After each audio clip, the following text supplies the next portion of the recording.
Since I've been living in Livingstone for a couple of years, I think I'm in a valid position to share a few observations about the tourist industry in our tourist capital here in Zambia. Now, what I find really interesting is the competition between Victoria Falls in Zimbabwe and Livingstone in Zambia for the tourist dollar. And there are a few things that I note.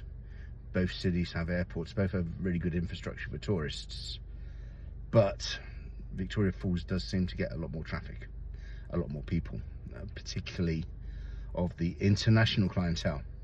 Actually, I think Livingstone, in terms of providing for local visitors, maybe a step ahead of Victoria Falls. But where the big money is, which isn't the only important thing, but where the big money is certainly an international clientele. And yeah, Victoria Falls is definitely ahead of the game. And there are a number of reasons to do with tax at the airport, the infrastructure, the quality of the roads. I don't know, you go on. I'm not in the industry, so I'm not really going to speculate too much. But I think some of it comes down to branding. Mosia Tunya is the genuine name for what the colonialists named Victoria Falls. And Zambia, I think, is doing the right thing by standing by the correct indigenous local name for the falls.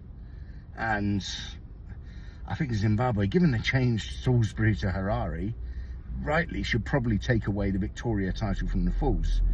It's a throwback to the imperialistic colonialist era.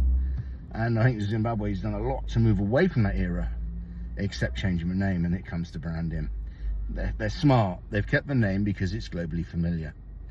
People don't know Mosia Tunya outside of the industry, or if they're very knowledgeable, unless you're local. Part of the irony is that the views of the falls, which are magnificent from both sides, but experientially is much better in Zambia. You get the full immersion of the experience. You can go down to the boiling point. You feel like you're almost in the falls. You can go from the Devil and the Angel's Pools. Where in Zimbabwe, you get a beautiful panoramic view, but from afar. You're not within it.